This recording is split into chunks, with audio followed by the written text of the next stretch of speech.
Good evening, friends. Hope you can hear me properly. Days. Yes, we can hear. Thank you. And let me share my presentation.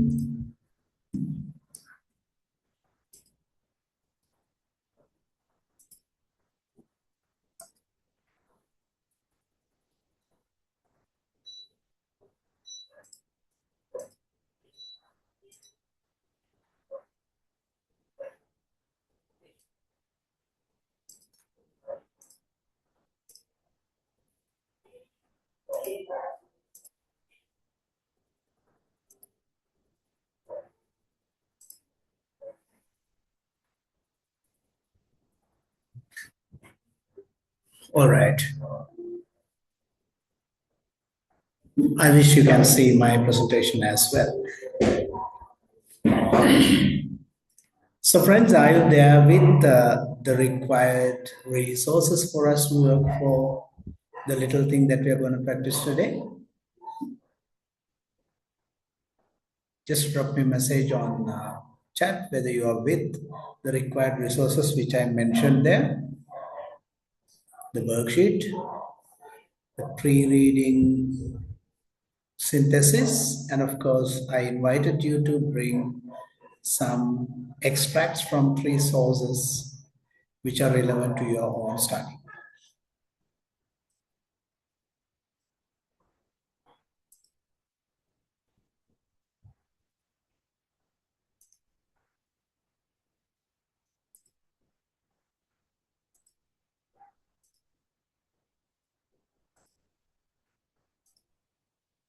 Friends, please confirm me whether you are with them.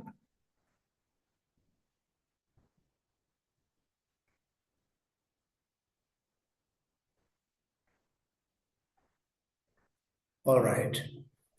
So if you are not with your own sources, you'll be dealing with the simple source cards given here in the examples, but I would rather prefer that you try it with your own resources, maybe in the later attempt. All right. So friends, formally, once again, let me wish you a very good evening. I know that you are after a hectic day, knowing that I'm also the same. So there is no difference between you and me. We are after a hectic day. I had the pleasure of attending iCode 2026, the first international conference of online and distant education conducted by CODL, University of Moratuwa. And I happen to be a proud participant of the summit we had this morning until the lunch, but unfortunately, I happened to leave at lunch as I had another duty to attend in the afternoon. I wish some of you may have had the opportunity, or if not, it's all right, right? It has nothing in relationship to what we are going to do today. So tonight we work on literature review synthesis. Last week we started with how to pitch your introduction, and before that we were setting the ground to come into this section-wise analysis of our writing process. Today, starting from the introduction, typically it is the literature review, or rather the review of literature, that comes in the next section. So we'll be dealing with that. Now, one of the critical exercises, or rather experiments, that we are going to do here is to see the voice. In a literature review synthesis, you are going to hear more than one voice. As you already know, the voice of the previous research, or the voice of the literature, and maybe in the midst of the voice of the literature, you may raise your own voice, clearing your throat. Yeah, these sources indicate this particular trend and so on. And later, when you bring your research inputs into your review, you bring the voice of your own research as well. So that in a literature review synthesis, we are going to have three voices in total appear in the same uh, prose. Well, I actually want to frame the session gently because being it a night class, knowing that you are after a working day, we are not going to write a full literature review section. That is a duty vested on you by your study. But I can't do, but I can help you navigate through how to do it in a way that you raise your voice, in a way that you actually embed your voice, the source's voice, and of course your researcher's voice all together in your own research synthesis. Well, we will make one small but important move at a time, right? We'll be working with three separate sources and we'll be actually trying to develop one connected paragraph.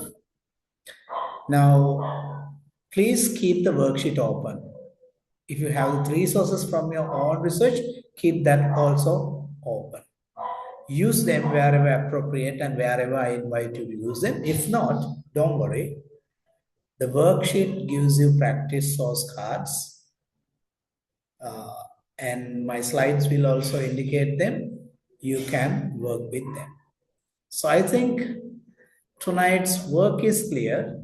We'll be combining three sources as example, and we'll be using one matrix row, and we'll be developing or rather synthesizing one collective paragraph using the contents from three sources. And we'll be going for one revision as well, because this research writing process is going to be an iterative cyclic revision process. You start with your first raw draft, and then while you are reading through literature, you refine it, and when you send it for your supervisor's review, you revise it further, and when you read it by yourself, if you are doing it, I don't know, right? If you're doing it, you get several cycles of revision. Now keep in mind, writing makes itself a perfect one with number of cycles that you go with it with revisions. If the number of cycles that you undertake on a particular writing exceeds more than 3, let me say that you are going to make a valid piece of writing. But I advise you to never hesitate to go even for the 15th time revision, because at the end of the day, it's going to be your own writing. It's going to be your own research. It's going to be your own authorship that you put into the literature widely available for others to follow, others to use as a resource. So, if everything is closer to you, give me a thumbs up so that I know you're ready. We can go ahead.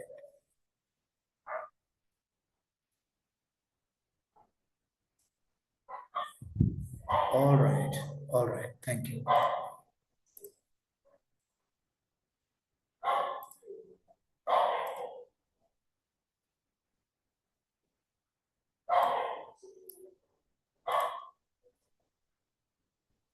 All right.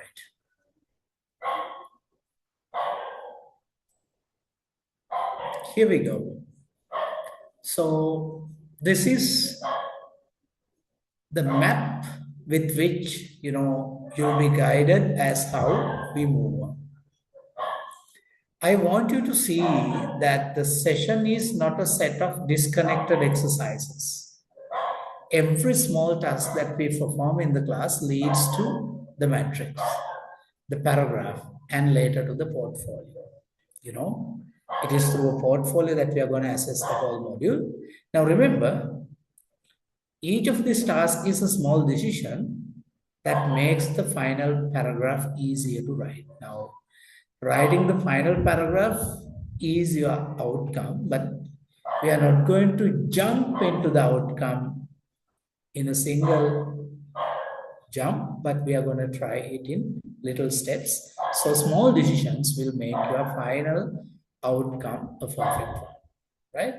We'll be starting with noticing the difference between a summary and a synthesis, and we'll be going to relate the sources, how the sources agree with each other, how one source goes to contrast with the other, and how the source collection, or rather the sources, still bring limitations to our study, right?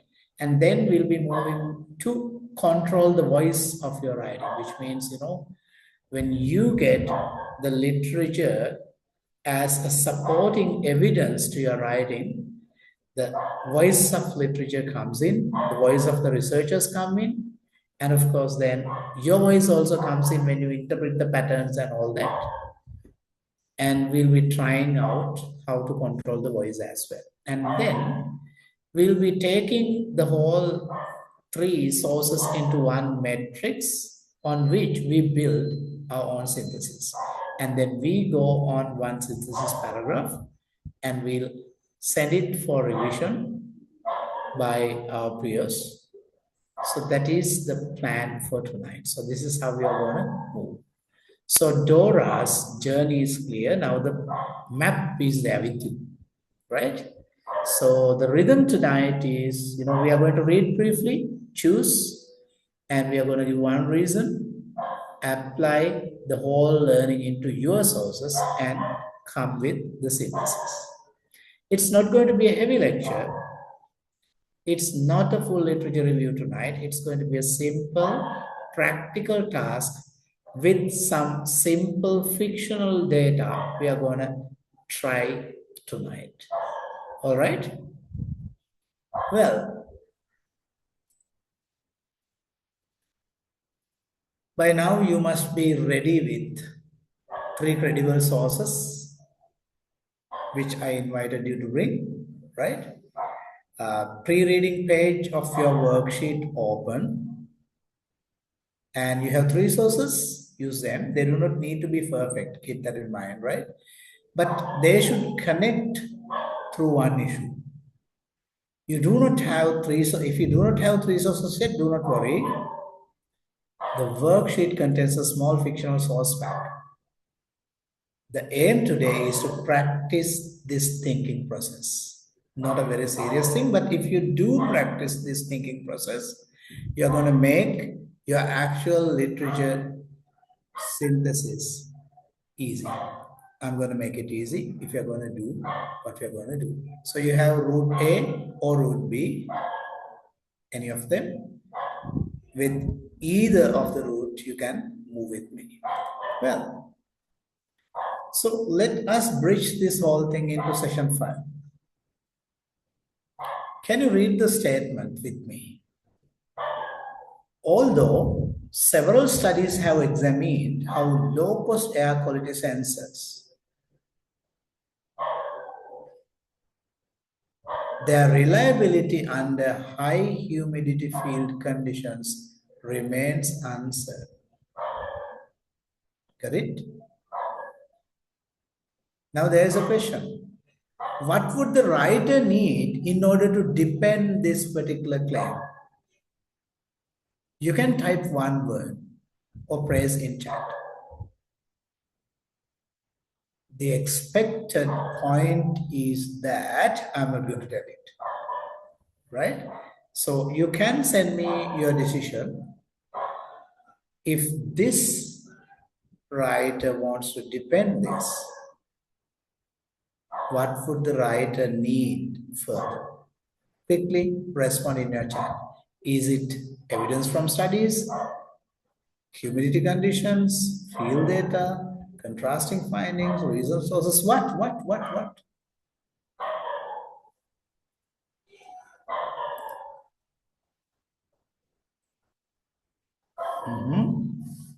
Thank you, Sandhani, for starting the discourse.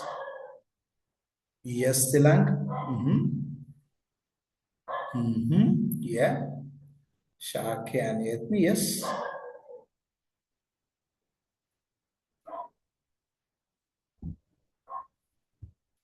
What you have to keep in mind here is that gap or a niche, which we understood in our introductory part last week, it is not defendable with language alone. What else do you need? We actually need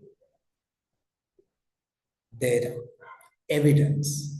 And it is actually defended by not just with one evidence, by a pattern in the literature. Now you see literature and you review them, and by looking at a particular pattern, you defend your niche. Okay. Can you remember? So do not ever think that our sessions are disconnected from one another. We are building on the things that we have learned last week, and what we are learning today will be, nurtured further in the session that is coming next week. Okay. Most of you have responded, not most. Few of you have responded. So what you said is evidences are required. All right. All right. So the idea is clear. Language alone cannot depend your gap on niche. It needs support from a pattern review of literature. It needs support from evidence. All right, all right. So we are going to look at the entry pass. I'm inviting you to just type one letter. Do not need long explanations. The pattern. Where does literature review writing become difficult? I'm sure that most of you are now beginning to write it, or rather thinking of beginning it, right? Where do you think literature writing becomes difficult? Can you type your response?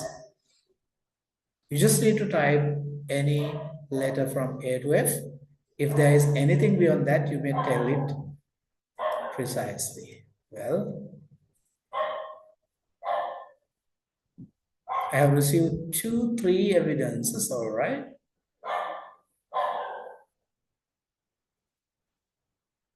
4 evidences or 5. I'm counting on your numbers.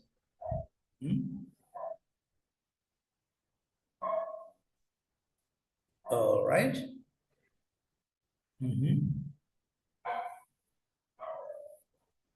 Oh.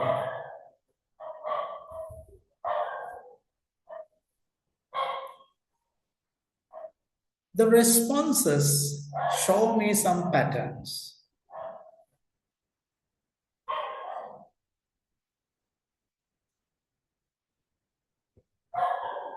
Option D remains the case of the majority.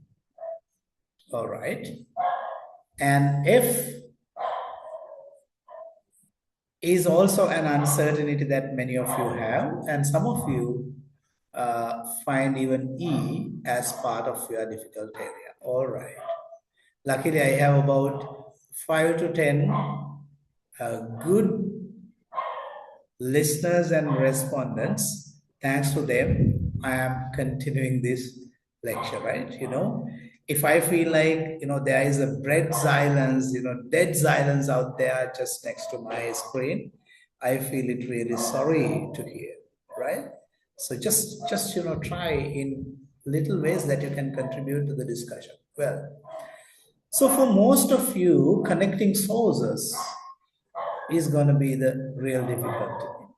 Whereas some of you found difficulties in finding suitable sources, on which I actually have a criticism. Now, I'm just wondering why can't University of Moratuwa give access at least to postgraduate research students who are on fee-living basis? Why can't they offer the access to Scopus journals? I'm just wondering.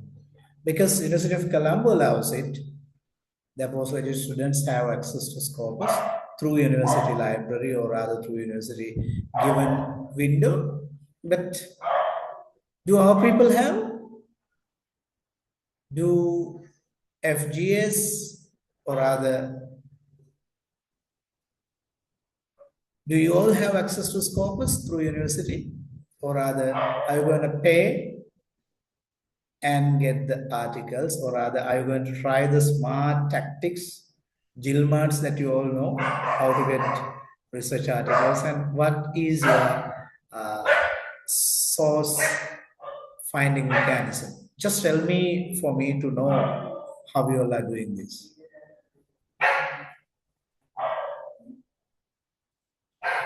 I wish my question is clear. I'm referring to A option, finding suitable sources.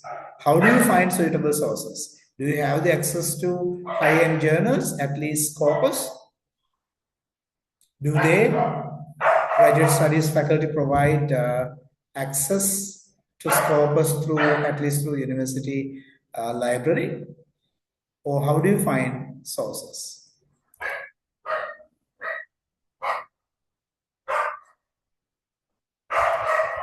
Can someone open your mouth and tell me how do you do it? Oh my God.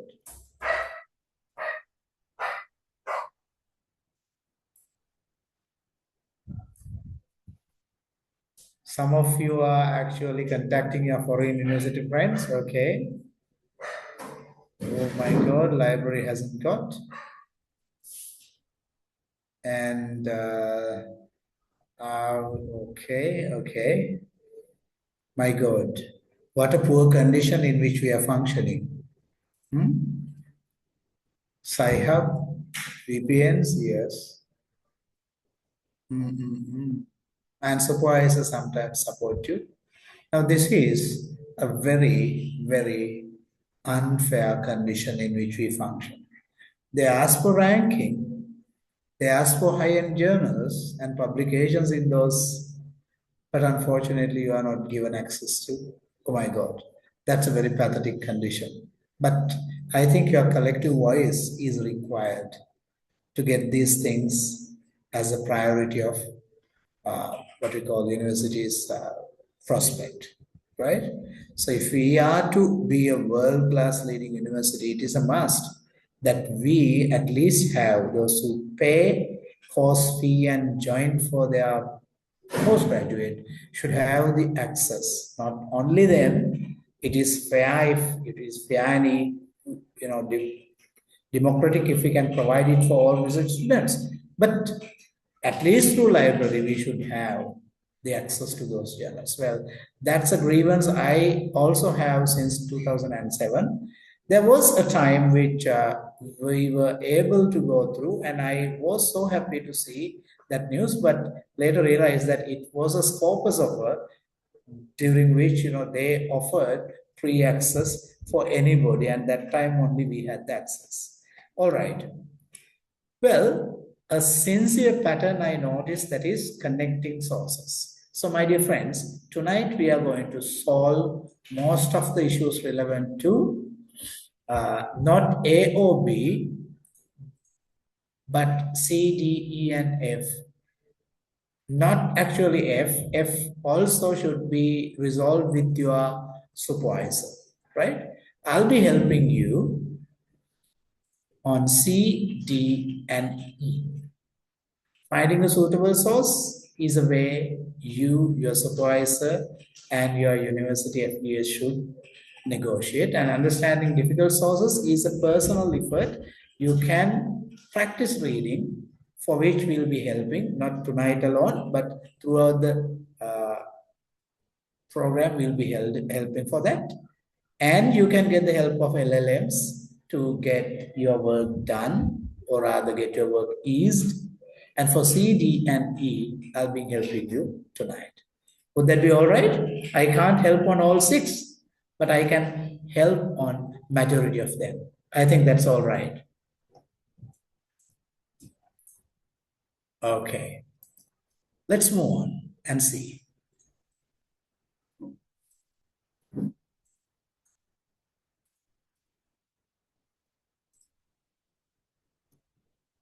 Yes.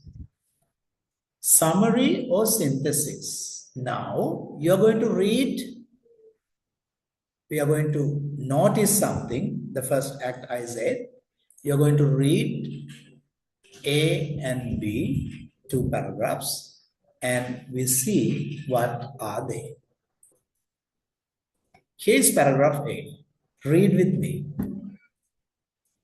Pereira et al. Examine low-cost particulate sensors and found acceptable laboratory accuracy.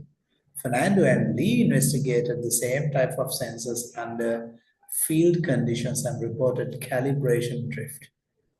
Silva et al. Tested a correction model and found improved measurements. All right, let's move on to paragraph B. I'm inviting you to read it. I'm not going to read it.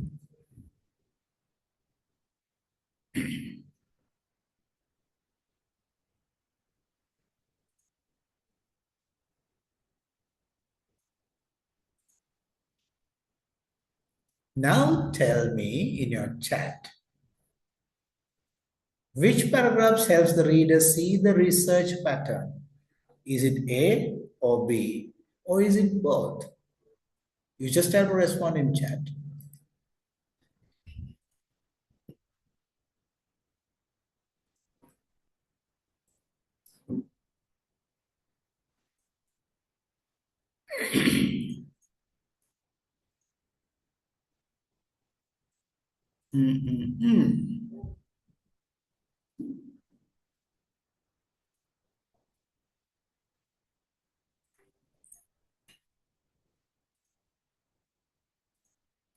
So most of you found it's paragraph B. All right, all right, all right. Do not need to explain. But now you have to explain it. What? Can you trace, since most of you have responded B, can you trace the exact phrase in paragraph B which makes the relationship visible?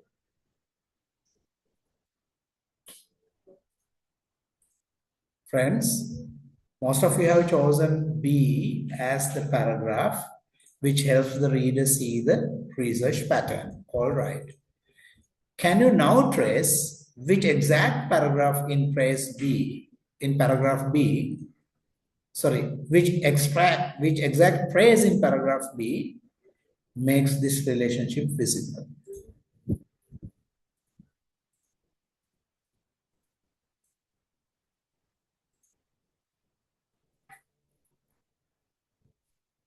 I wish you are listening to me.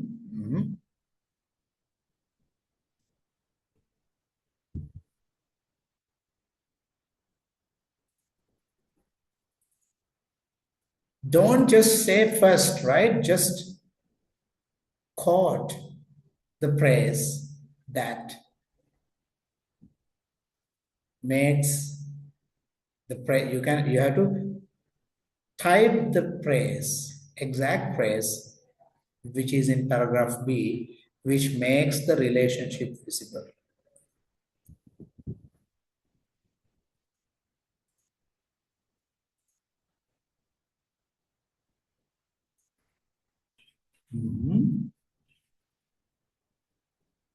So I'm receiving answers. I'm happy to read them.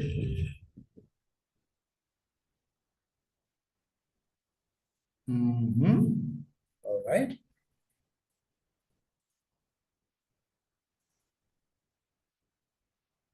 Oh, yes.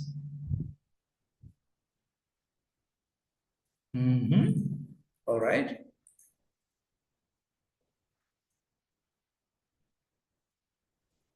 Controlled conditions, field reliability.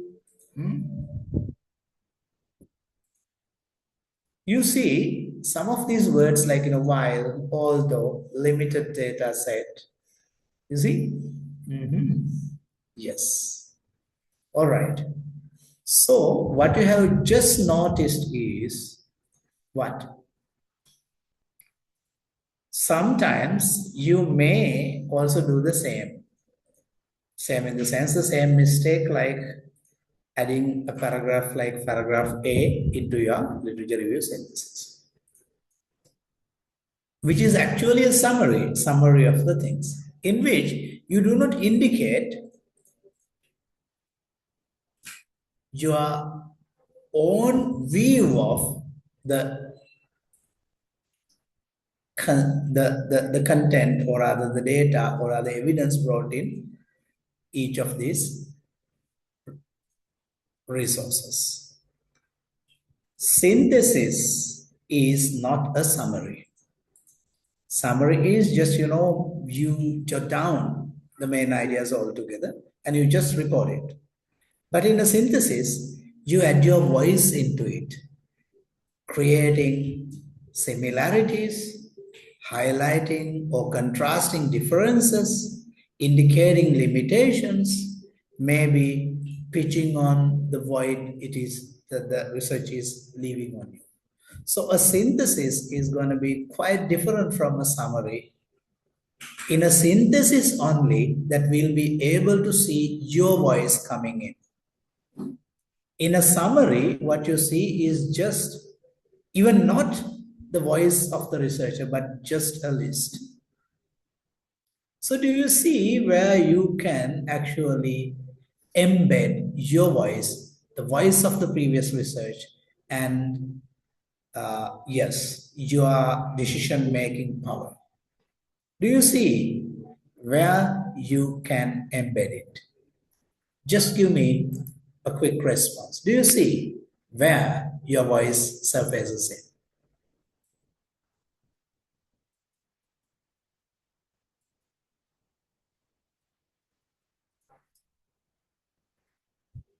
It is actually when you convert your simple summary into a careful synthesis, there where you critically embed your voice in it. And there, in that particular instance, you actually manipulate not only one voice, but also several voices. So, for example, you can get Pereira and the team's voice, you can get the Bernardo and Lee's voice, and Silva's voice, and Silva, Pereira, and Fernando, all the three teams' voice together, and maybe your voice giving judgments on what Pereira did, what Fernando did, and what Silva did. You see? Now, there where you create your synthesis. Did you understand at least a little where this voice becomes a matter, which we actually learned in the third or second session? We were talking about the voice. Can you remember? Friends, response me. I'm glad if someone can speak and tell me so that I know that they are not chatbots, but my dear good fellows. Hello?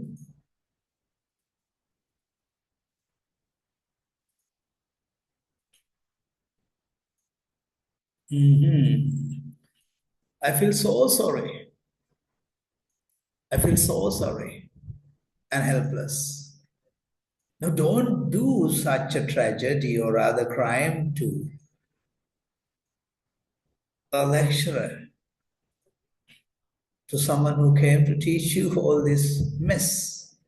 I'm sorry. Can somebody speak and help me?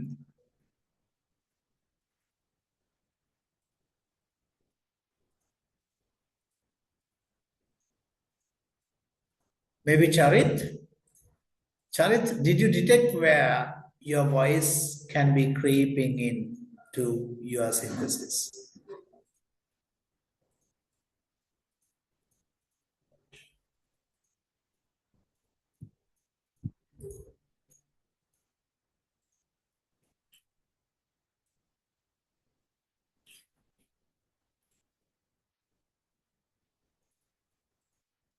Isar, are you there?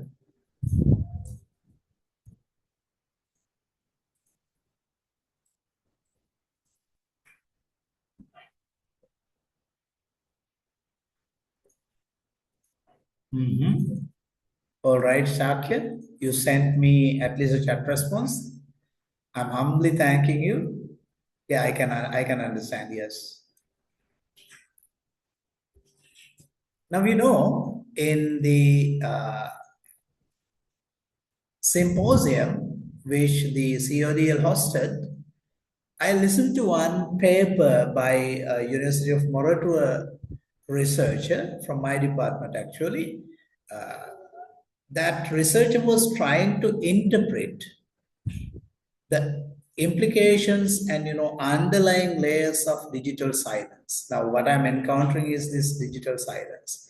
Now here Shakya finds it difficult to speak because of his context in the sense he is in a particular place where he cannot switch on the mic and speak, but he wants to support.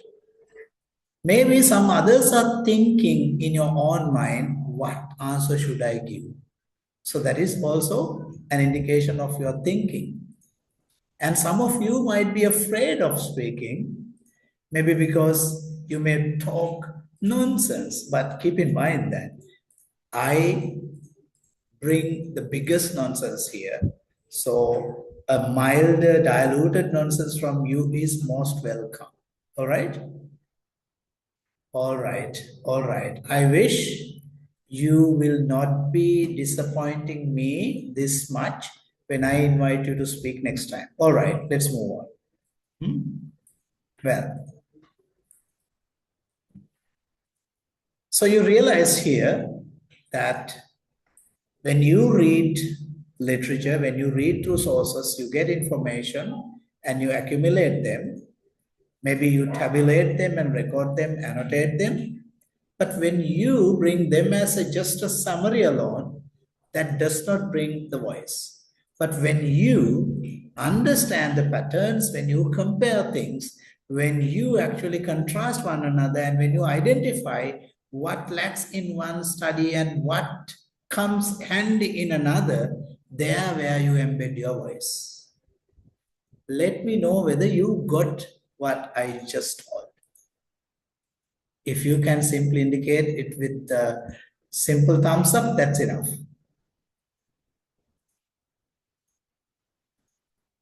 There is one buddy who, yeah, two, couple of you who got the point. All right. All right. Perfect. Let's move on.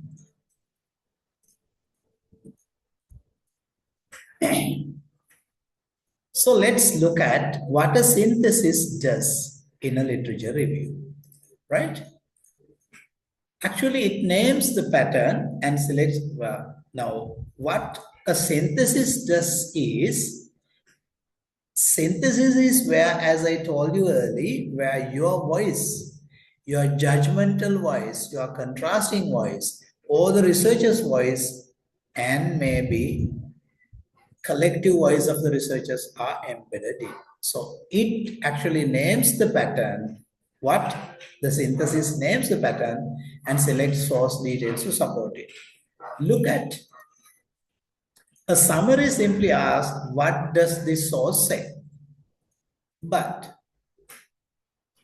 a synthesis typically asks, what do these sources show all together? Now see, one particular researcher A sees something, whereas the researcher B sees the opposite of it, right?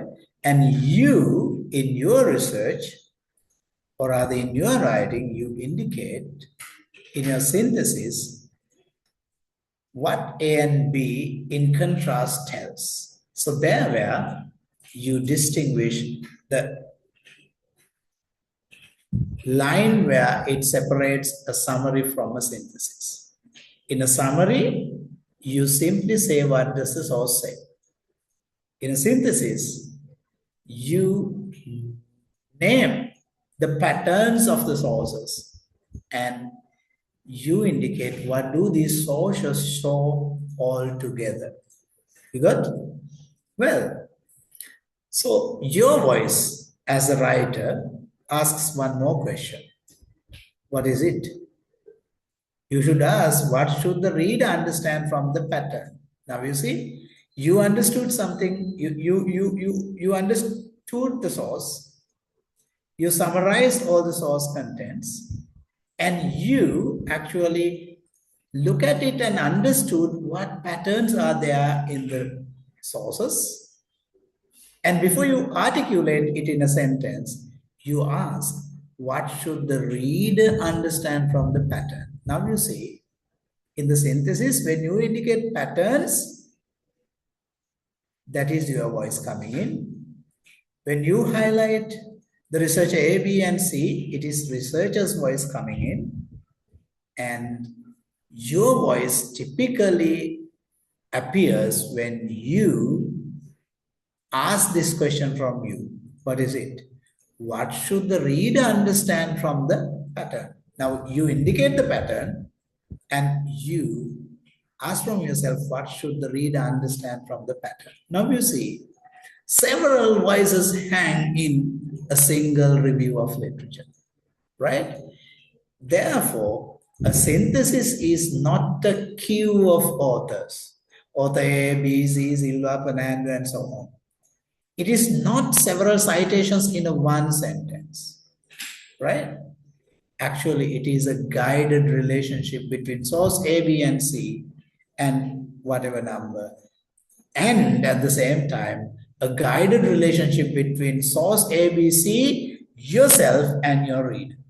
Did you get where synthesis makes its own what? Flow. There are lots. What are they? The research, voices of each other, a guided relationship between source A, source B, and source C. All right. And that pattern is articulated in your own voice. And there you ask, what should the reader understand from this pattern? So it's a guided relationship between you, the reader, and the sources. Did you get it? Did you get it? All right. Now, a synthesis actually names what becomes visible across several sources. This is where actually you, the researcher, organizing your voice and you enter your voice in, right? Can you complete the sentence in the worksheet? What is there in the worksheet? The sentence starts with a summary tells the reader and there is a blank, while synthesis helps the reader, there is a blank. Can you fill that sentence now in your worksheet? Take time and fill it. As you understood here, take time and fill it. That will convince you what you understood. And that will make a very strong register in your mind, or rather, sign in your mind and memory what you learned there.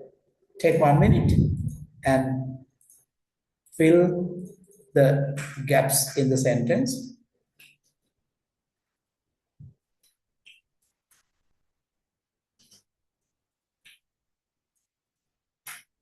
And if you're done with filling the blanks with that sentence, I invite kindly you to paste that in the chat and let me see what it is, what you have written in your worksheet.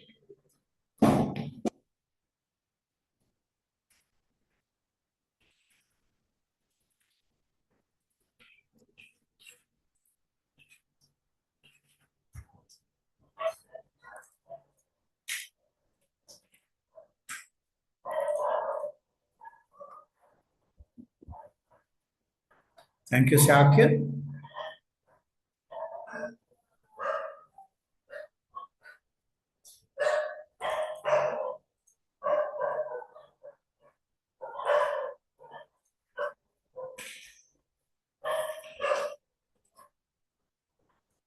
Thank you, Shani. Thank you, Tilanka.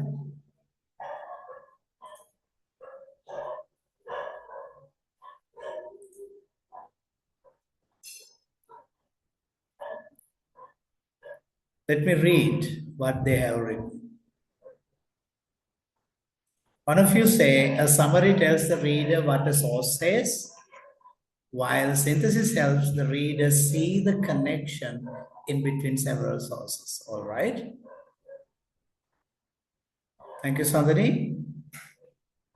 Sandhani says a summary tells reader what does the source say, while the synthesis helps the reader see a relationship and a pattern. All right.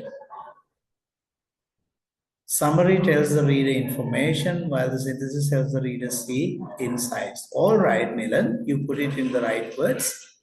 Information and insights. Yes. And Tilanka says summary tells the reader what others have done, while a synthesis helps the reader see writer's own voice as well. Yeah, there where the own voice of the reader, researcher, or the writer comes to surface. Summary tells the reader what the sources say, while a synthesis helps the reader see how the sources relate to one another to reveal broader pattern, themes, or insights. All right, thank you. Thank you, Hironi.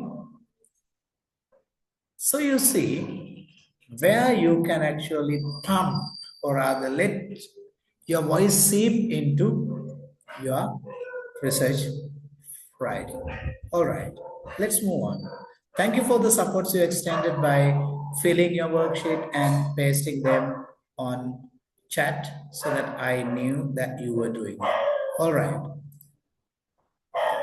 So we are now going to read across source. Actually, now we move from recognizing synthesis to doing it. We have recognized A and B. Well, now we are going to do it, right? In the next few slides, we will be using a fictional source pack, right? So everyone can practice on the same material. And later, I want you to transform this skill into your own sources. All right? So we'll see from separate sources notes to visible relationships. We are learning how to get your voice into your. These are the source cards. Read these cards slowly. Source A, source B, and source C. And I'm inviting you to take a snapshot or rather a screenshot of this, because when you work with these cards, if you do not bring your own research, these research papers, these will be your source extracts work. First question.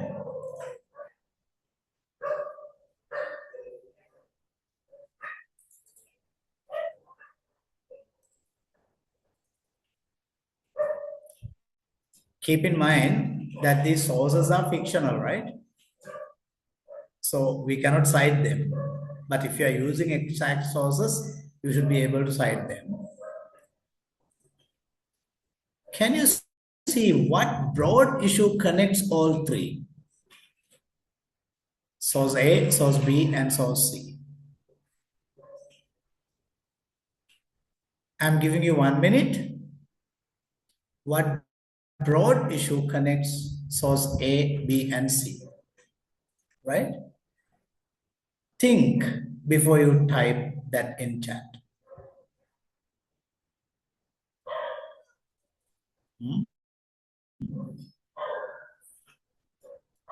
Read the sources and identify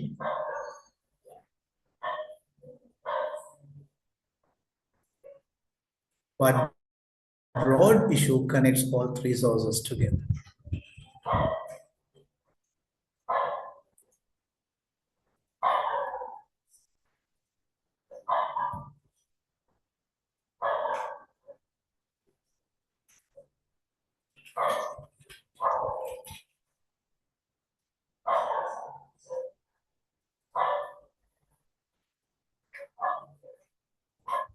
Friends, if you are done, if you have determined what they are, Can you type them on chat and send me?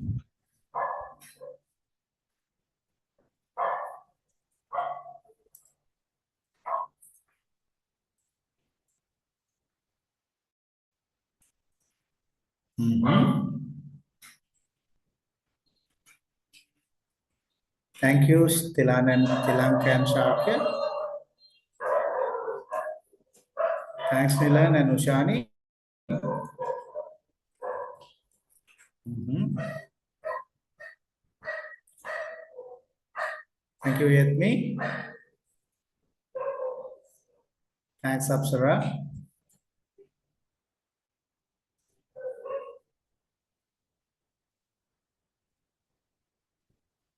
Well, so what connects the three sources together? Thanks, Udara.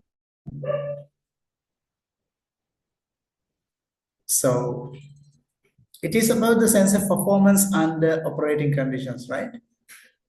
And the field reliability, humidity, or rather, you might articulate it as sense of performance under its operating conditions. That is the central idea that connects all three sources together.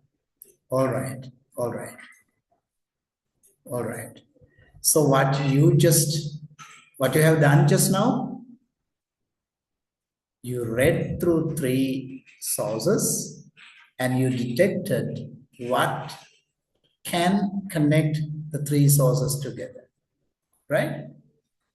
Well, that is the first step of your synthesis. Let's move on and see what we can do with it. Now, do not understand these highlightings or these labels as this is not a terminology lecture, right? Actually, we are navigating relationships of sources one by one, right? What do A and B agree about? That is about the agreement. So when you deal with sources A, B, C, and so on, you will see certain agreements for sure. So there are certain shared points appear in A, C, and maybe D, and so on. So that is the first question, or rather, that's the first time that you name the relationship agreements, right? All right. And then you can look at the differences, the contrast. Where do they differ? What differs A from B? Or rather, what makes A different from C? That is the second label that you can name to this relationship. And the third label could be progression.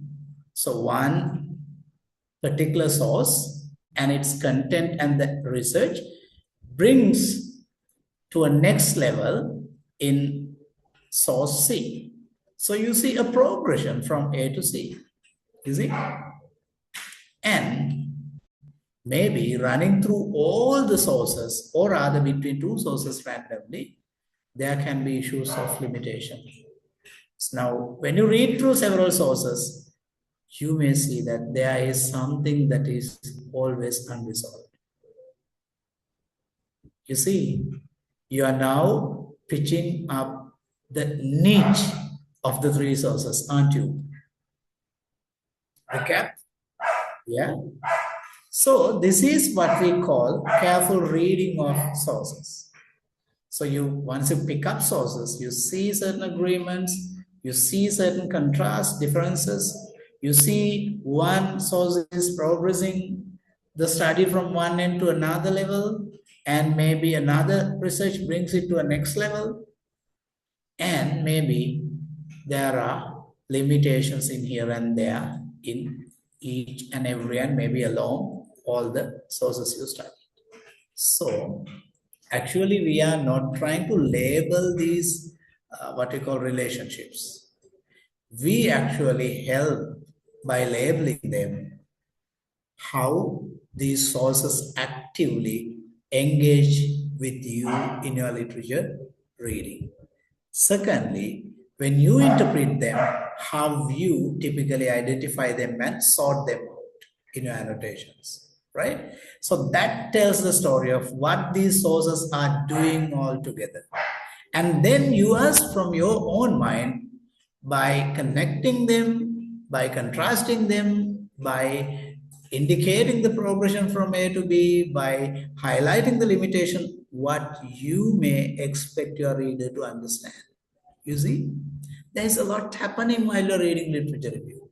Let me ask from you, to be frank, have you ever looked at your research reading in this particular mindset? Was it a practice of you before? Be frank and tell me. Be frank and tell me. If somebody can speak, that is the best way to answer me. If you cannot speak, type that in chat. Come on. I'm sure at your graduate level, you must have thought of all these things earlier.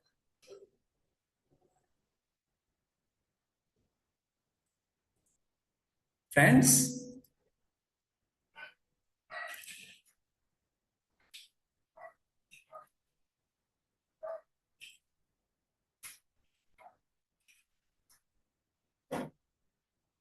Ushani, can you tell me frankly what you felt after, after seeing these relationships?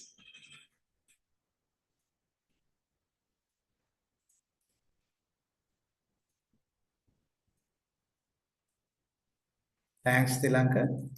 Ushani, will you be able to speak, please? Yes, sir. Can you hear me? Yes, go ahead, please. Okay. First of all, I need to rewrite my manuscript because when I doing the paper initially, I only thought about myself only, but I don't care about the readers part. Actually, I care, but in this way, I don't care at all. I think now my readers should be in a very confusion level because I know the practical scenarios and all the data and confidence stuff about my research, but they don't. But I delivered all the sections. Assume they knew about these things.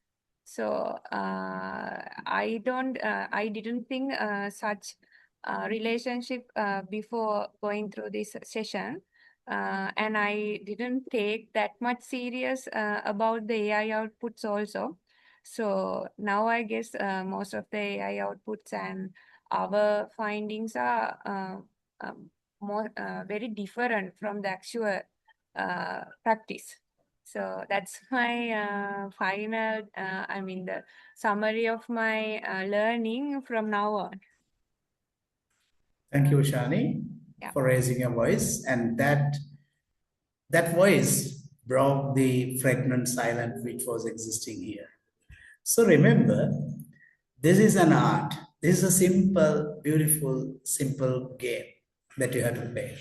Read the resources and see the relationships, understand them, and see what else do you need your reader to understand by writing this. Where you are guiding your reader to understand this and how you are doing it. This is what you should do in a what? Literature reviewing. That's what we call literature review. You review it for your purpose, informing your reader. That's the point. That's the whole point of all this. I know that this is not what your supervisor taught you. And, it's not easy for a supervisor to teach this whole thing. He'll simply guide you, read these things, and, do right. So I'm guiding you as to how you can create connections between these sources and how can you bridge the understanding of what you understood by your reader. All right, perfect. Thank you. Let's move on to the next slide and see what we are to see there. Well, now we are now moving into the matrix, right? keep in mind that when a researcher brings a point, and when you understood a point, it's not just a personal feeling, right? It is actually an interpretation of the patterns that you notice across these sources. So, read the 4 lines here and show how the final point emerges. Read the 4 lines with me. Source A, which says lab accuracy under stable conditions, you have seen. Source B, actually, let me go back to, I'm sure that you all have the source cards with you. Here are the source cards.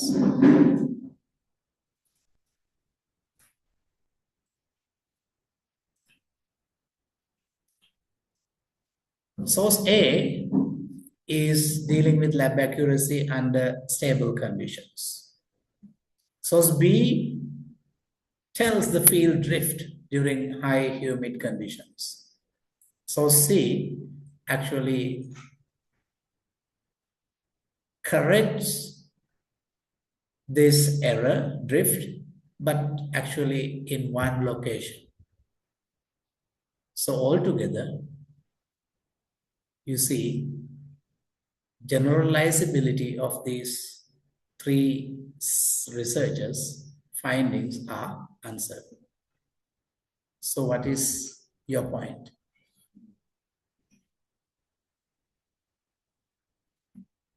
So you come to a collective reading of all 3 sources. What is it? Now, they are all happened in controlled conditions. Therefore, controlled accuracy do not guarantee the field reliability. In the field, there can be drifts. So, go to the source cards. Once again.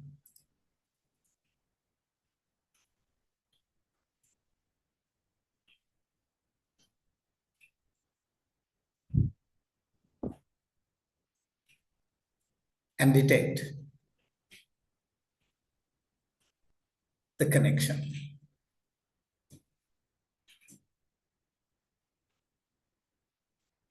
Don't look at this first question and all that, just look at the sources. If you have taken a screenshot,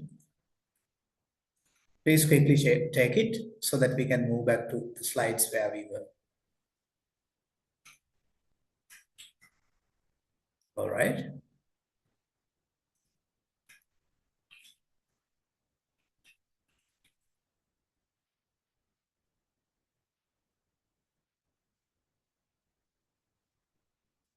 Do you have a cross source point now across A, B, and C? Can you create a cross source point now by looking at source A, B, and C?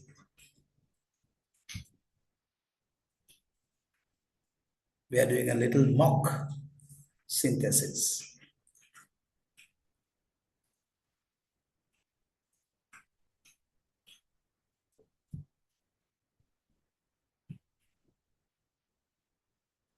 What is it? Some of you are missing. Are you tired? Just wait, I'll be giving you a break soon. You just had 1 hour of time. Maybe in a few minutes, I'll be giving you the break. All right. Have you got, or rather, have you traced a cross source point across A, B, and C sources? If you have got, see whether whose claim is this. Now you make a claim. It has been demonstrated that humidity reduces sense accuracy. Now looking at the 3 sources, you imagine that you made this claim. All right. Now there are four options. Whose finding is this? You studied A, B, and C, and you wrote this claim. It has been demonstrated that humidity reduces sensor accuracy. Whose finding is this? Send me your answer, A, B, C, or D, in your chat.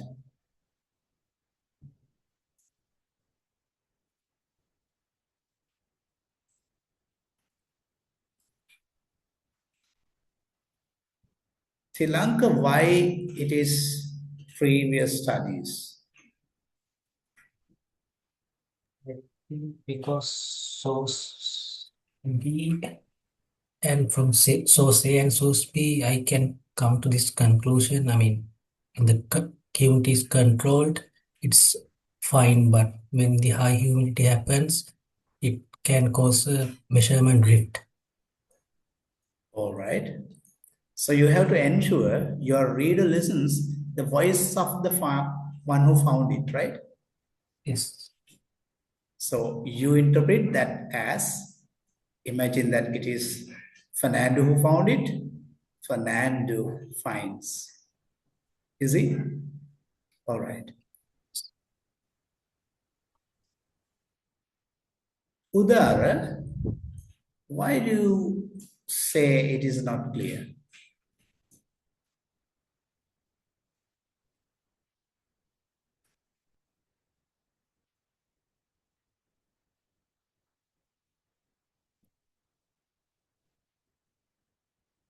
All right, just send me the response on chat.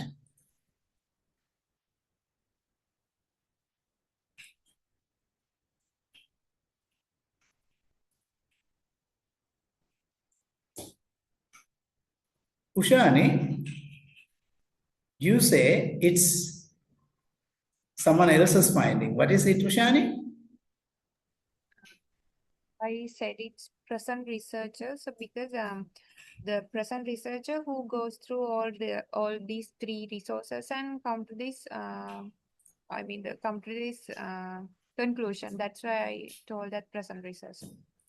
All right. All right. What about the others? Only 3 of you have responded me. Does it mean that out of these 30 odd pages, only 3 are live? The rest are, just cloned. Well, Shakya, YD, why isn't it clear?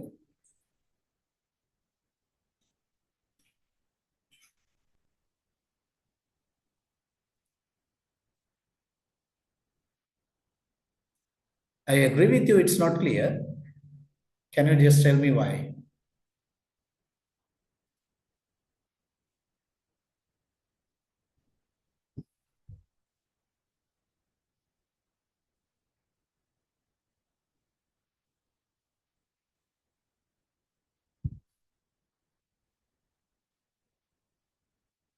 Others, please respond your answers A, B, C, or D.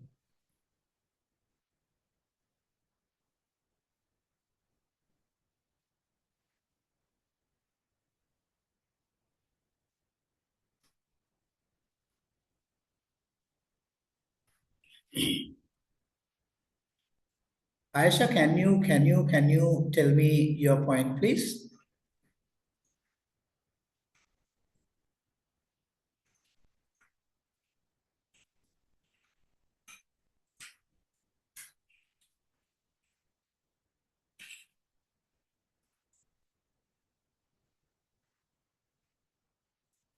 It is really unfair. None of these ladies are speaking a single word with me. It's all right, all right.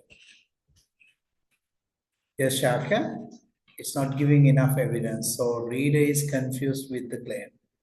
Well, which tells Shaka now this sentence needs revision to indicate who found with whose evidence and all that, right? All right, all right. Let's move on and see how this voice detection and connection between the sources could be established better. Well, here we are. There are three voices in a literature review, which you already know, which you are already aware of. What are the three voices? When you deal with the source, when you interpret it, when you re-articulate one source's findings to your reader, the source also has a voice, which means if it is researcher A, Fernando has his own voice, right? So you can bring Fernando's voice to your writing. Fernando and others reported increased drift under high humidity. You see, you bring whose voice? The source's voice. All right. Then there is a second voice. What is it? So you, as the reader of Fernando and Silva and Sam, you organize a collective pattern voice. What is it? You say taken together, taken Fernando, Silva, and Sam together.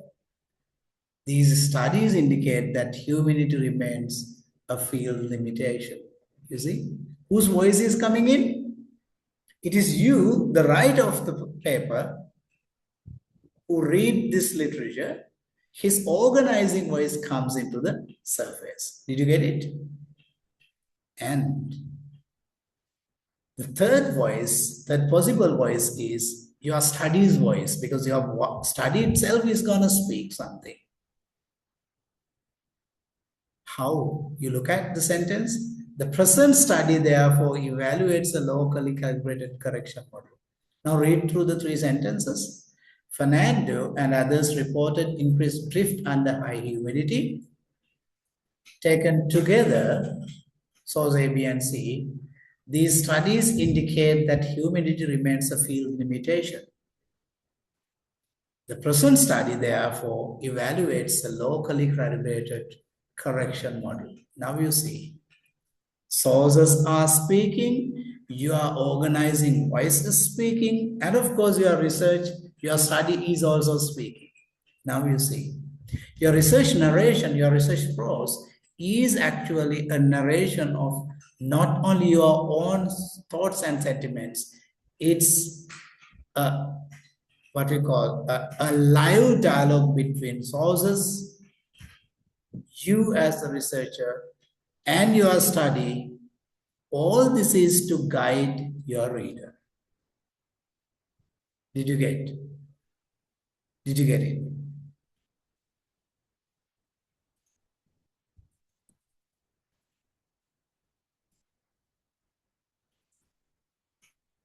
Now you have a worksheet mini repair.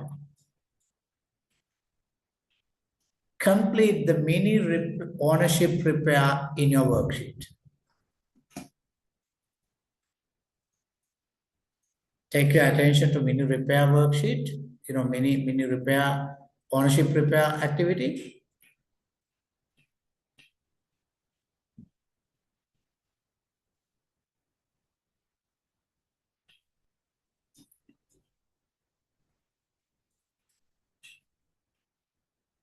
Do the worksheet activity. What's it? Mini ownership repair in your worksheet. Now, friends, have you ever imagined that this research communication module is going to be a sort of a communication act that you develop with a non-researcher here at this end, a researcher, a collective researcher's thoughts at your end, and the researchers that you are reading, and your readers. Now you see how many live wares have we connected. Have you ever imagined your research communication session or module to be something like this?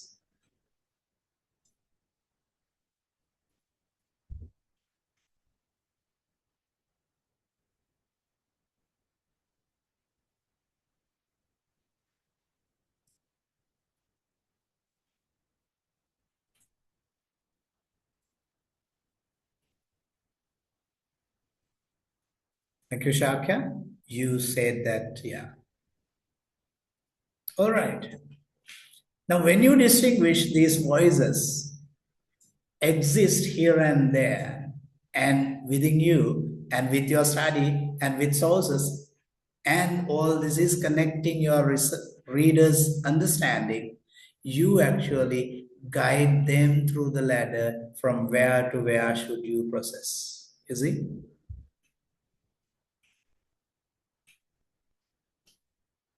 Thank you, Shani, for posting the repaired sentence.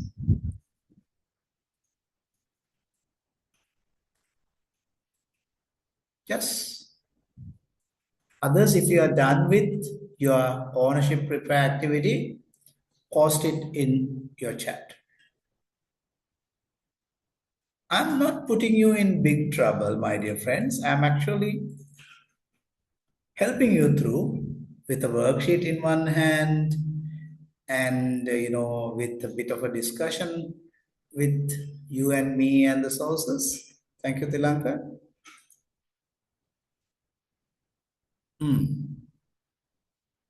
All right. Now you see, you repair the voice. Whose voice is there? You are the one who narrates it.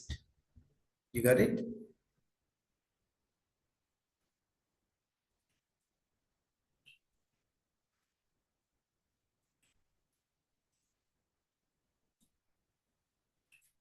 Udara, all right.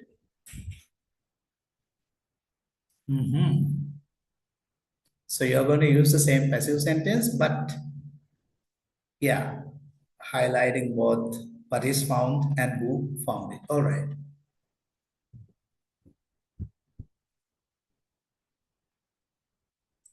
Well, let's move on. Now, let me keep this briefly.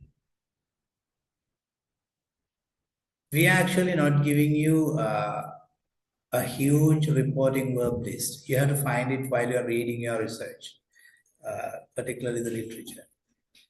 Reporting verbs, when you report what you found, actually they are your meaning choices, right? You report certain things as you understood, not to decorate your write-up, right? So you'll be writing it, making a choice. So your decision is actually functional, right? So when you do this, you see, if it is something related to the research, a researcher typically do an examination or investigation or comparison or evaluation or analysis. So you have to report them in the very terminology of the research activity. And when you actually are talking about a finding, you can say found, reported, identified, observed, showed, you see? And if you are interpreting it, you can use bit of a hedged verbs like suggest, propose, argue, conclude, attribute. Yes. Now, don't ever think that is a vocabulary list. You can get a list of vocabulary not from these little slides that I'm showing you, but from your research. When you read through different literature, that is the difference between you are reading it for your research and LLM is reading for your research. You see, they are indicating two different choices. And when you are going to synthesize things with the AI's help, you don't know what AI thought. Maybe AI thought on behalf of you. Maybe AI talks about the researchers. Who knows? So the best thing is for you to evaluate resources by yourself and put it in a synthesis, right? Actually, these verbs tell the reader how the current writer understands the source. So these verbs, meaning choice, Actually, these reporting verbs typically, what we call, they strengthen your reader's understanding of you, because reader reads the whole literature, because they are not going to refer to the manuscript of source A and B and C. They are going to read it from your reading, so that your reporting verbs actually should be a careful choice you make to convince your reader towards the kind of end that you bring your reader to understand. Well, so with that, we are going to choose a responsible verb. Here you see, one location evidence should not sound universal. Silva et al. Tested a correction model using data from the monitoring location. The model reduced humidity-related error in that database. Now you are going to fill this claim sentence with a responsible verb. Silva et al.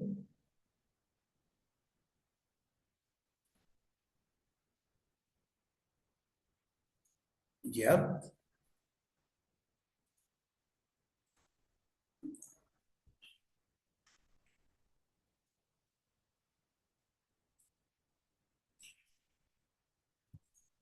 Yes, Udara, you say suggested. Why? Perhaps that is to say first of all, right? And Tilanka says showed or suggested. Why showed? It's defensible, right? And safer. Yes. All right. Others please respond. Demonstrated, Ushani. Well, when you say demonstrated, all right. Suggested. Suggested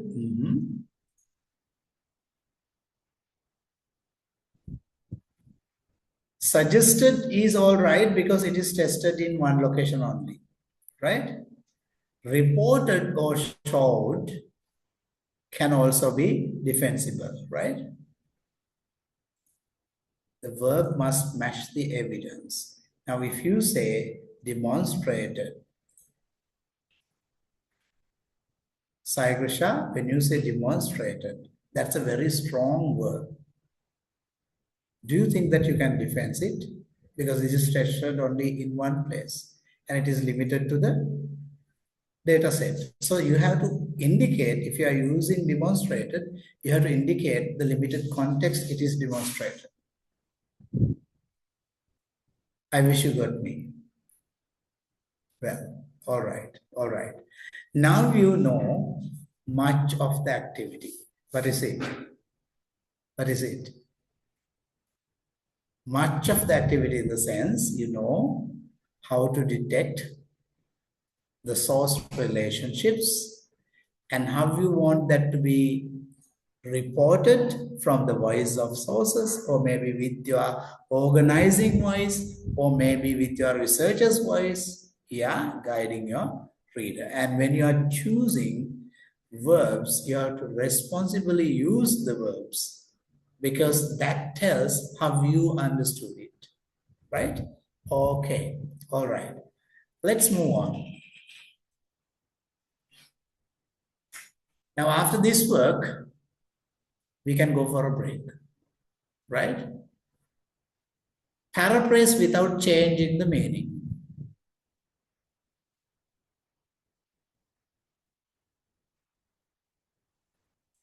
I'm going to point to which sentence, right?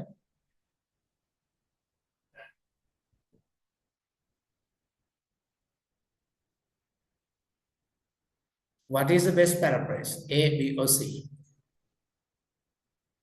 Original sentence is on top. Sense accuracy declined sharply when relative humidity exceeded 80%, particularly during prolonged outdoor exposure. What is the better paraphrase here?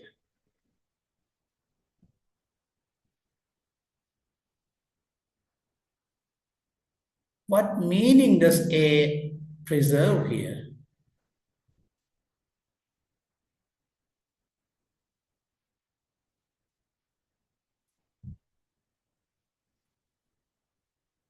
Only two of you have answered. What is your paraphrase? What is your paraphrase? Or rather, what do you think is the better paraphrase here out of the three?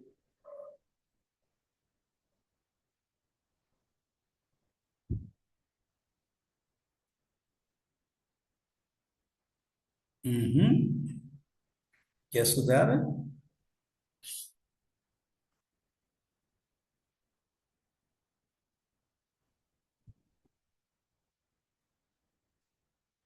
Well, Ushani, you choose B.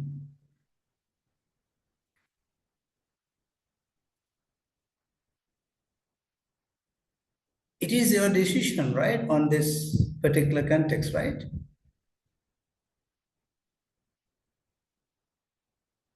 Yeah. Now, in this paraphrase, my dear friends, A actually preserves much of the data.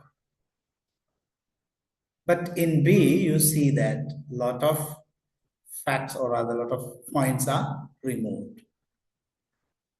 But if you just look at C, it seems to have exaggerated the point. Do you see? So a better paraphrase should be a restatement of the original, preserving its necessary detail. It should not lose or rather drop details, or it should not exaggerate a given detail. You see, it shouldn't exaggerate nor lose anything. It should preserve the details. So that is a simple blueprint or rather secret of doing a paraphrase. Just a simple exercise we did. So my dear friends, we have spent nearly 1.5 hour and 25 minutes. We can actually go for a break. Take a snack, maybe a cup of tea or coffee, and stay alive. Let's meet in 12 minutes. Now what time is it? 8:59. Let me say 9. We'll be meeting at 9:11. So we are going to do the active synthesis part after the break, right? Don't leave the session, just stay tuned. We are going to do that in the class and make it a successful end. Go ahead, friends, take your break.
Hello, friends.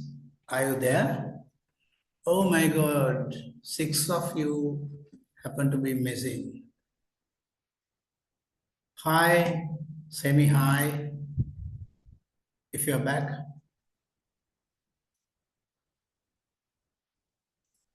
All right, all right. So, as the slide indicates, after the break, we are going to try the synthesis matrix, and we are going to try out with Paragraph Studio and peer reader check. So those are the 3 things that we are going to try out. Yeah, let's see how we are going to do it. Now, we are going to build one synthesis matrix. Now, look at how this synthesis matrix is created. There are 3 sources, as you can see. Source A, B, and C. And you identify a particular theme in which they are connected, and you identify what is the relationship. And you bring your own point at the end. So this is quite an interesting thing if you actually deal with texts and your studies like this. Now look at the model, these rows. Now, among these 3 sources, A, B, and C, the source cards we have seen so far, the example we were dealing with so far, there is a recurring theme in all 3 instances, that is the performance condition, right? Since researcher A says it is accurate in stable lab conditions, right? And research B says during humidity, it drifts. C says the drift, when it is corrected, error could be avoided or rather harnessed. So you see a relationship. Everyone agrees on one thing, and there is a contrast as well. The lab conditions accurate results. Humidity troubles the results, and there needs an error correction strategy. So you create the point what? Controlled accuracy does not guarantee the field reliability. On the fields, it could be a different results because the controlled accuracy cannot be gained in real field experiments. You see. Do you think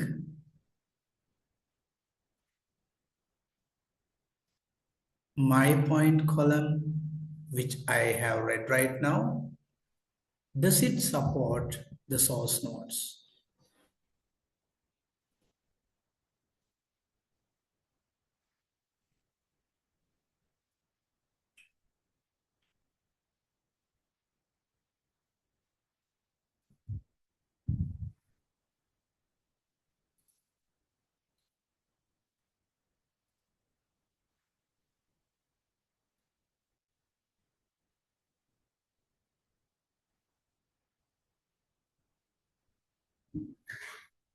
Did you get my question? Ah, yes, you are answering. All right. Let's see what your answers are.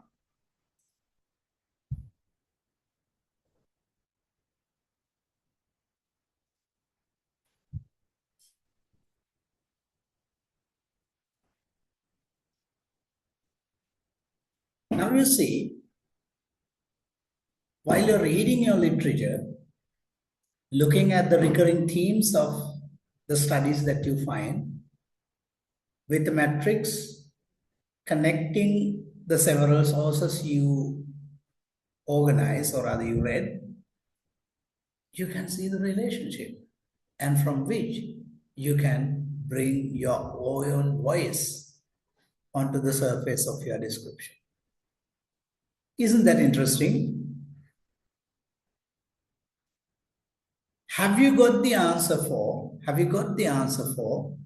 the issue that you indicated as one of the dominant issues all of you face in literature reviewing? What is it? How to get my voice involved? How to get the voice involved? Did you get an answer for that question with this matrix?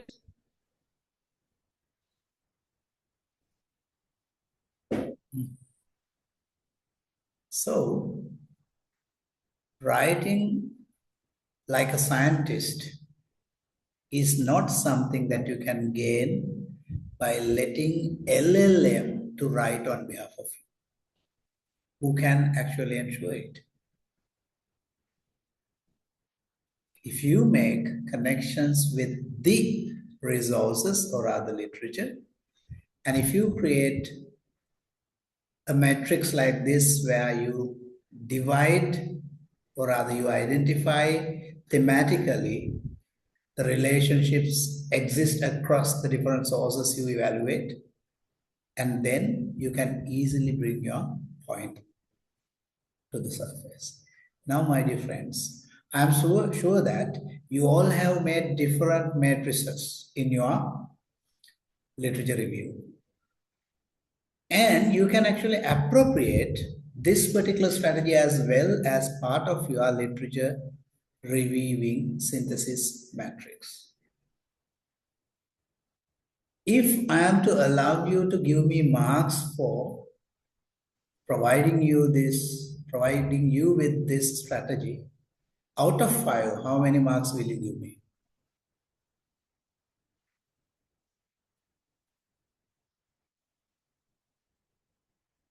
I'm doing a bit of a listening test, whether you are with me or whether you are doing something else.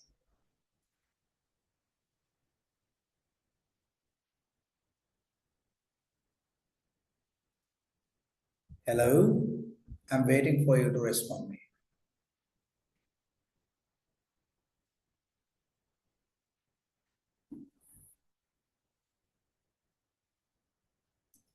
I've received just one response. What about the others? I'm all right if you give 0 out of 5. It's all right. It depends on how you sensed it. Thanks, Iruni. Thanks, Yetmi. Come on.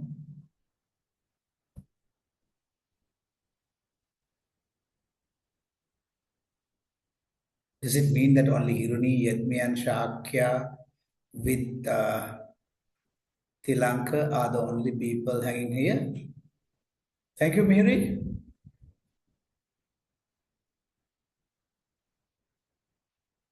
Shakya, you gave me the highest mark.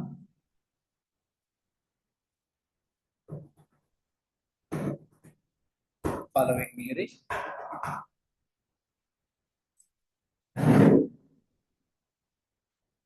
Thank you, Sandari. All right. All right. Thank you very much for that support. Let's move on and see how you can employ such a synthesis matrix in your own sources that you're going to evaluate. So that is what going to be the work hereinafter.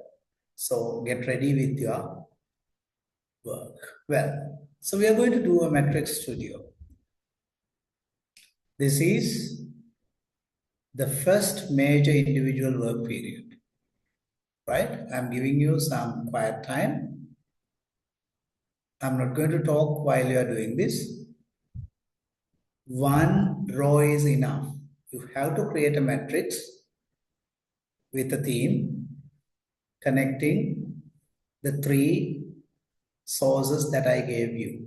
A, B, and C, the source cards were given, right? And you have gone through the previous example and you are going to synthesize your own matrix with that, right? Well,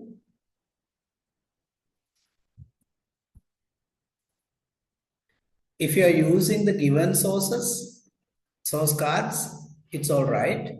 And if you are using your own three sources, that's very, very all right. Okay. So I'm going to keep myself muted, but I'm going to keep my eyes open until you are done. Create your matrix.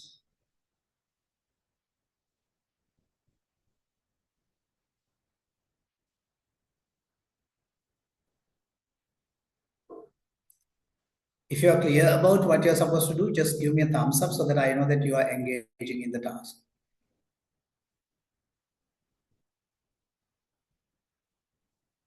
Then I'll go mute.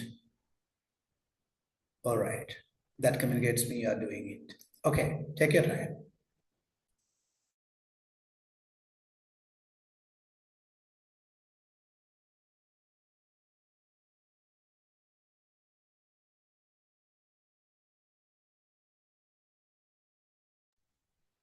Shakya, let me clarify it. Yes. You can either use your own sources relevant to your study, which I requested you to bring. If you have brought three sources, use the three sources, look at them, and find a recurrent theme across all three and create a matrix like we did in the earlier slide. Or else you can use the three source cards we used here in this example and devise your own second matrix. Devise your matrix with another theme. Here I am showing, as per your request, the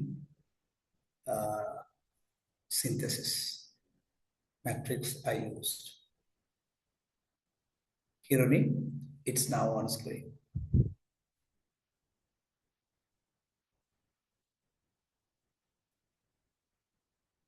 All right, go ahead. I'm going to keep myself muted until you are done.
Hello friends, how are you doing?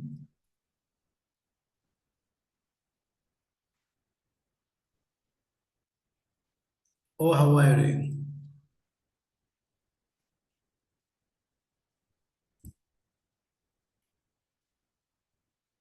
Perfect. So, when you create the matrix, it is clear that there are a couple of questions that you have to ask. They were actually things that we have discussed earlier, right? What single question connects these sources? Where do they agree? Agreement, if you could remember. Then contrast, where do they differ, right? And then what remains unresolved? What does the pattern mean? So quite simply,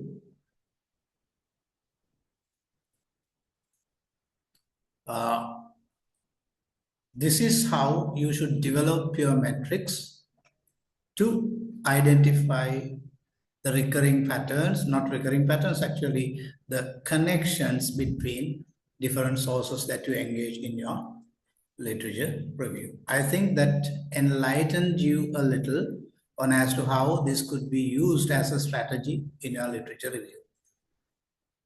Shall we move on? If you simply give me a thumbs up, then I know that we can move on.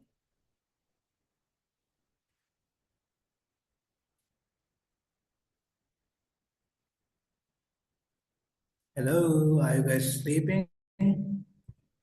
Thank you, thank you. All right, all right. Let's move on. So, what you expect, what I expect from you,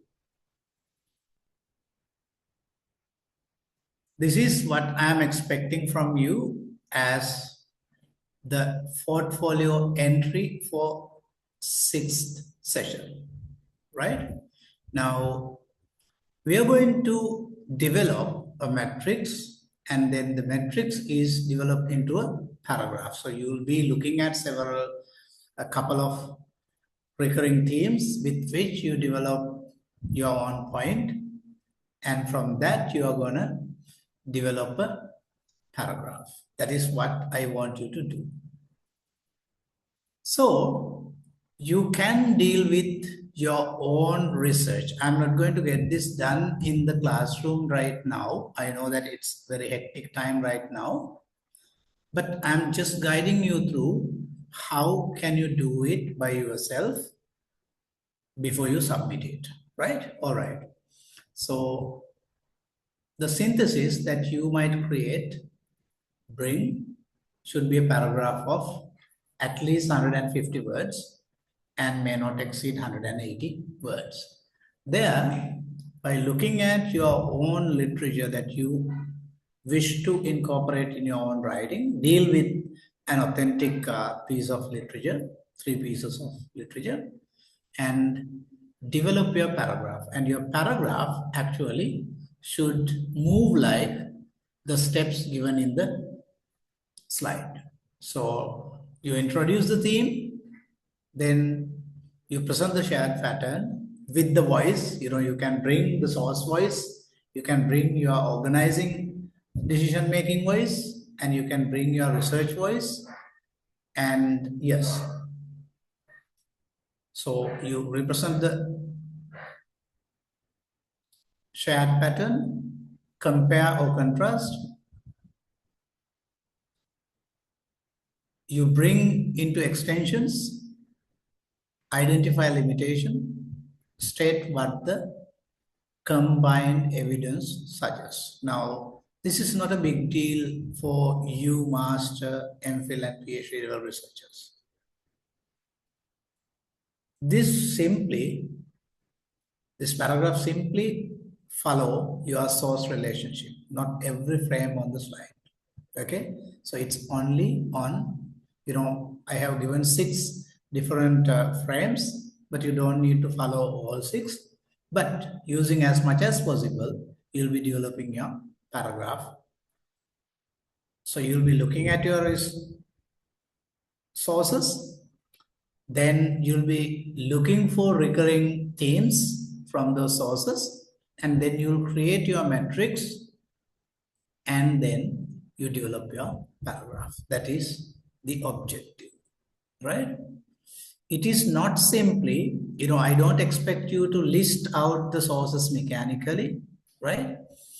The paragraph should be an organized paragraph around one theme or issue, right? There should be a pattern, right? How you should indicate how which sources agree, which sources contrast, and you should bring a defensible researcher point, which means your point on an unresolved need across the three or many sources that you are going to use. Well, Shaka brings one concern. If the taken sources are only for agreement rather than contrast or progression, will it be an issue? No, no issue at all, Shaka. It's all right if it is an agreement, but there has to be a theme that strongly supports your agreement and from which you should develop your paragraph. It's all right. You don't need to look for all the patterns, right? Agreement, disagreement, then limitation and all that. You can look for any one or many and synthesize your paragraph. I think I resolved your issue, Shakya. Right. So that is what I'm expecting from you in the 6th session portfolio submission entry.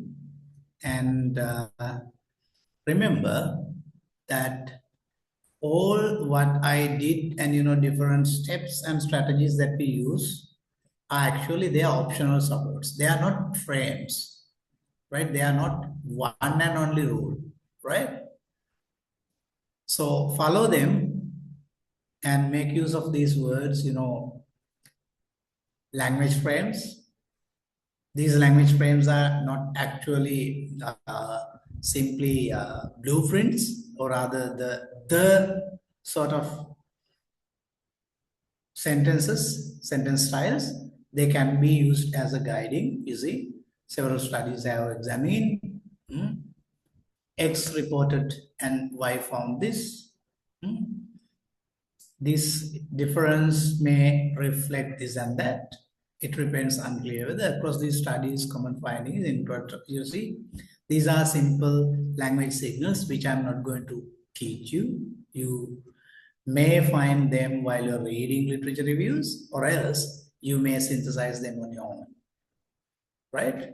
A good synthesis typically sounds like a guided conversation among sources, among your thinking, among your sources and your reader. So it should be a guided conversation that helps the reader reach what you want them to understand by your writing. Well, so what I planned as the activity is a tail-end activity, but synthesis paragraph studio begins here, right? Use the metrics, not the memory alone, and go ahead with writing it. And after your writing, we want a peer reader check. Now, from your friends in your class, you must be having your pairs, and you guys must be knowing with whom you can work better. Find a peer and review your paragraph, not for grammar errors, but for synthesis and organization. You can send it to your friend and get his feedback. And then you revise after receiving the response. So when you provide feedback, make sure you answer these questions in your feedback. What is the paragraph mainly about? Where do two or more sources interact? Can I distinguish source claim from the writer synthesis? What language point does the paragraph make? What larger point does the paragraph make? So you should be asking these 4 questions, and if they provide answer to the 4 questions constructively, supporting the synthesis of your friend, then you will provide your response with that. And my dear friends, with all that, there is a Moodle community activity that I'm going to create, right?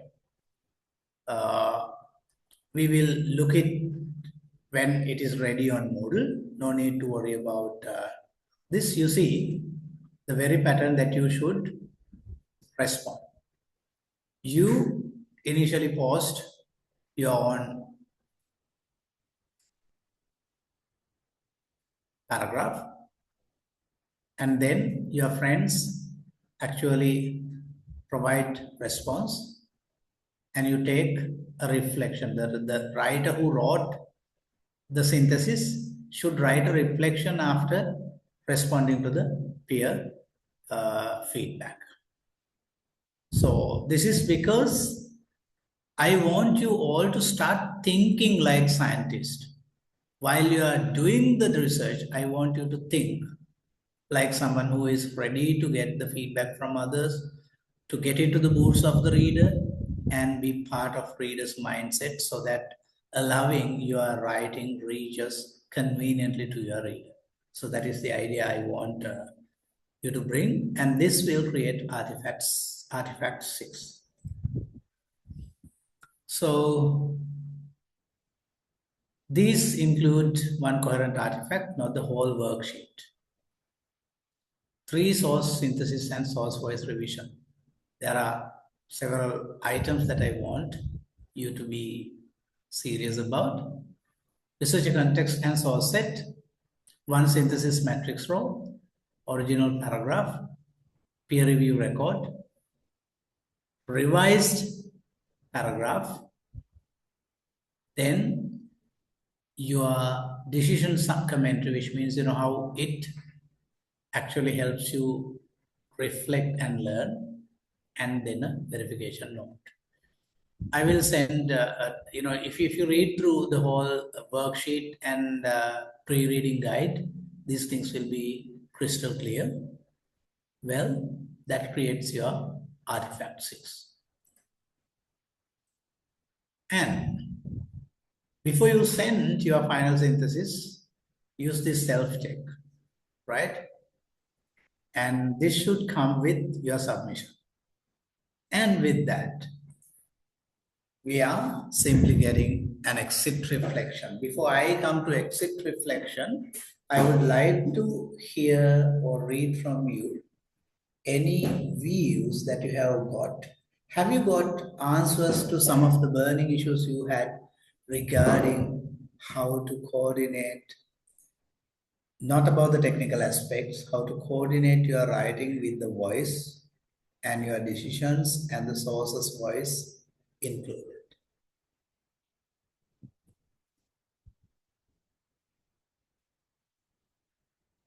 Can I hear or read any of your comments? I'm more than happy to read them.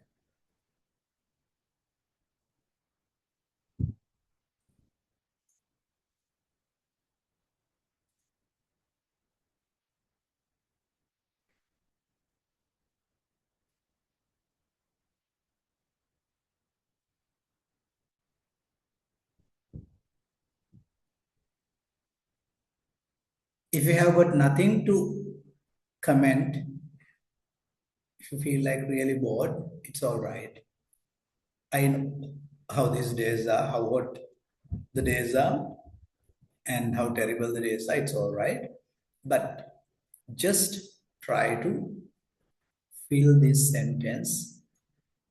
A synthesis becomes more than a collection of summaries when you can complete one ending and send me one ending in the chat, and that will give you the exit ticket. A synthesis becomes more than a collection of summaries when, and you are free to send me any responses or feedbacks if you have got any on what we have done today. And that marks the end of today's presentation as well. Yeah.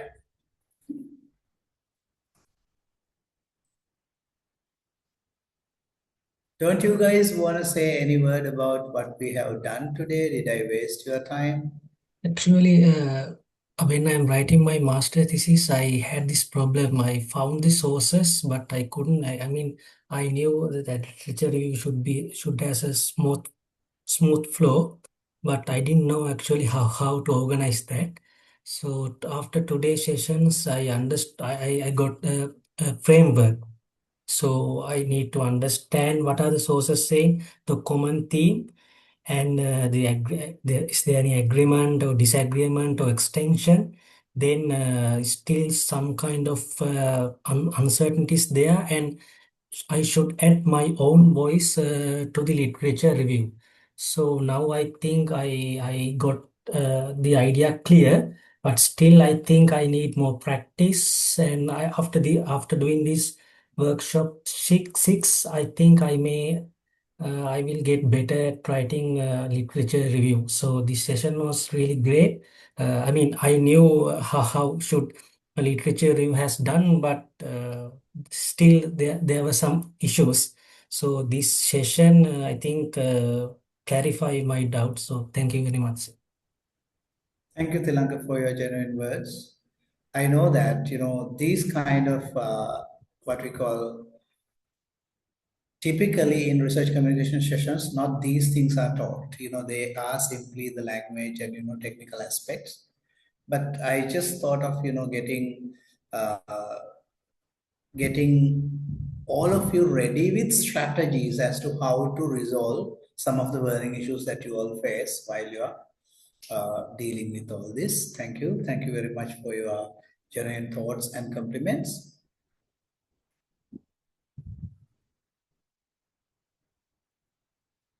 Yeah, Shakya also says the metrics and source categorization method will make my life easy in synthesis. I wish. And some of you, Nilan, thank you. Shakya, thank you. Lanka, thank you. And Sandari, thank you. Shani, thank you. Sai Krishna, thanks. Shaka, thanks. All right. So with that, I think that I did not waste your time, and I'm giving you an early break today. You all can deal with all this and ensure that you submit. And I set certain deadlines for your portfolio submissions, but they are just deadlines for you to guide through your timing. But I'll be giving you little more than the given deadline for you to submit. I don't consider some of your submissions as late submissions. Please continue posting all the submissions. Well, thank you then. I am looking forward to see you on this Sunday with our next session. You can go to the schedule and see what we are going to do next session. So that's it for the day. Thank you very much.